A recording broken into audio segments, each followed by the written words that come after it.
परम सम्मानित मंच, दीक्षित विधायकगण, प्रबुद्ध श्रोतागण, पक्ष प्रतिपक्ष के तमाम मान्यवर, मन तो मेरा भी करता था कि मंच के उस छोर पर खड़े होकर प्रकंपित, भूकंपित, आतंकित और सम्मोहित करने वाले शब्दों के मकरजाल में सदन को भरमाते हुए आतंकवाद को युद्ध से कुचल डालने की हिमायतें करता।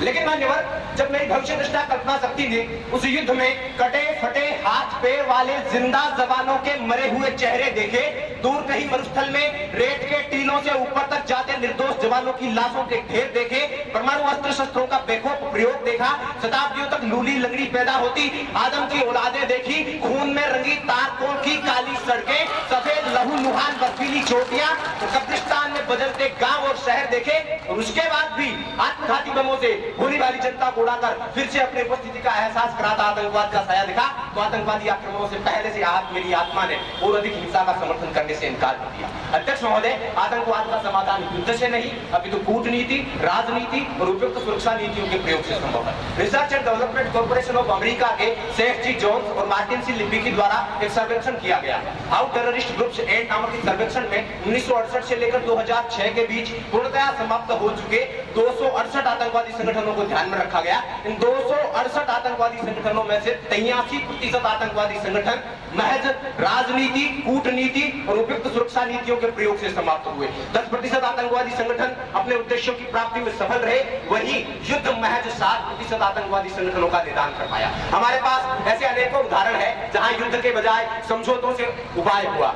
सेंट्रल अमेरिका के एल सल्वाडोर नामक देश में एक संगठन था FML नाम का, उसने 1980 से 1992 के बीच 12 साल में 80,000 लोगों की हत्याएं की थी। लेकिन संयुक्त राष्ट्र के प्रयासों के बाद चपोल्टोपेक पीस अकोर्ड्स नामक समझौते के तहत उसने लोकतांत्रिक रास्ता अपना लिया। जापान की संसद के पास हमला करने वाले जापानी संगठन ओम शिनरिक्यो को महज 2 साल के भीतर खत्म कर दिया गया, बिना हिंसा का सहारा लिए, महज कूटनीति और राजनीति के उपयोग से। आज ISIS और अलकायदा संपूर्ण विश्व में कोहराम मचा रहे हैं। ये क्यों पैदा हो गए? दरअसल गोरी चमड़ी वाले अमेरिकी अपने काले जूते चाटने से मना कर देने वाले प्रत्येक देश में गृह युद्ध के हालात पैदा कर देते हैं। आज समूचा विश्व जानता है कि ISIS और अलकायदा अमेरिका की नाजायज औलादे हैं। पाप करे अमेरिका और भुगतना पूरे विश्व को पड़े। राजस्थानी में क्या करे, गोयरा का पाप पीपली बड़की जकी बात है। आतंकवाद, अमेरिका आतंकवाद को पनाह देता है। अमेरिका ने अफगान में और इराक में लोगों को दबाया, वहां पे आतंकवाद पनपा। श्रीलंका में सिंघलों ने तमिलों को दबाया, वहां पे आतंकवाद पनपा। दरअसल यहाँ मनोवैज्ञानिक एवं राजनीतिक स्थितियां बनती है।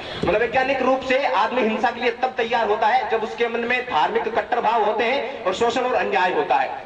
मनोवैज्ञानिक सिगमंड फ्रॉइड लिखते हैं कि प्रत्येक मनुष्य में 2 प्रकार की मूल प्रवृत्तियां विद्यमान होती है। पहली इरोस यानी कि जीवन मूल प्रवृत्ति, और दूसरी थेनेटोस यानी मृत्यु मूल प्रवृत्ति। आतंकवादियों में जो अपने जान की फिक्र किए बिना दूसरे लोगों को तबाह करते हैं, उन लोगों में मृत्यु मूल प्रवृत्ति प्रधान होती है। इन्हें जान का खौफ दिखाकर डराया नहीं जा सकता। वॉयलेंट पॉलिटिक्स नामक पुस्तक के लेखक और पूर्व अमेरिकी राजदूत विलियम आर कोल्फ लिखते हैं कि आतंकवादियों को निपटाने के लिए उपयोग में ली जाने वाली नीतियों का महज 5% भाग युद्ध होना चाहिए। ग्लोबल वार ऑन टेरर जो 7 अक्टूबर 2001 को जॉर्ज डब्ल्यू बुश द्वारा अफगानिस्तान पर हमला करके शुरू किया गया था, उसे आज 14 साल 2 महीने और 15 दिन बीत चुके हैं। लेकिन समस्याएं जस की तस है। यूनाइटेड स्टेट्स के डिपार्टमेंट ऑफ स्टेट के अनुसार सन 2014 में विश्व में 95 देशों में 13,463 आतंकी हमले हुए। याद रखिए, आतंकवादी कभी सीधे युद्ध के लिए सामने नहीं आएंगे। आतंकवादी गुरिल्ला युद्ध पद्धति का सहारा लेकर बड़ी बड़ी सेनाओं का भयंकर नुकसान करते हैं। चीख चीख कर युद्ध की हिमायतें करने वाले मेरे प्रतिपक्षी वक्ता इस बात को क्यों भूल जाते हैं कि आतंकवाद सेनाओं के प्रयोग से हमने आतंकवादी संगठन अबू निदाल को समाप्त किया था, लेकिन अलकायदा बन गया।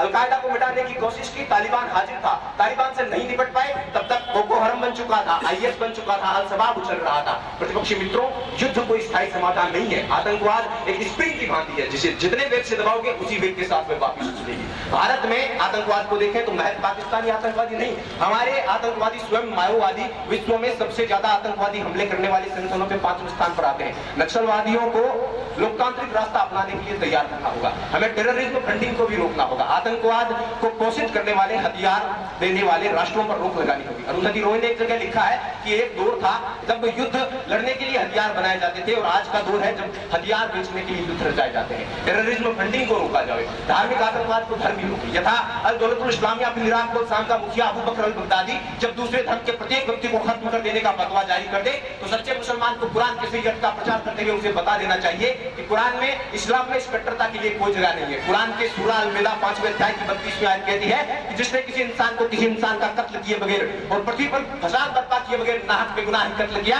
गोया उसने समाज के सारे लोगों का, तमाम इंसान का कत्ल किया। जब क्रिश्चियन आतंकवादी क्रूसेड के लिए नारे लगाने लगे तो उन्हें हम ही बताएं, आज ईसाई लोग भी बताएं कि बाइबल न्यू टेस्टामेंट में 5:44 कहती है कि love your enemies and pray for those who persecute you. जब हिंदुत्व कट्टरता की ओर झुकने लगे तो उन्हें वसुधैव कुटुंबकम और अहिंसा परमो धर्म याद दिलाया जाए। अंत में चलते चलते साहिब लुधियानवी साहब की पंक्तियों से उग्र राष्ट्रों, समूचे विश्व और आतंकवादियों को संदेश की बरतरी के सबूत की खातिर खूब बहाना ही क्या जरूरी है, घर की तारीखियां मिटाने को घर जलाना ही क्या जरूरी है। जंग जंग जंग तो खुद ही एक मसला है, जंग क्या मसलों का हल देगी, आग और खून आज बख्शेगी, भूख और रहता आज कल देगी। इसलिए ऐ शरीफ इंसानों, जंग टलती रहे तो बेहतर है, आप और हम सभी के आंगन में समाज चलती रहे तो बेहतर है। जय हिंद, जय भारत, वंदे मातरम।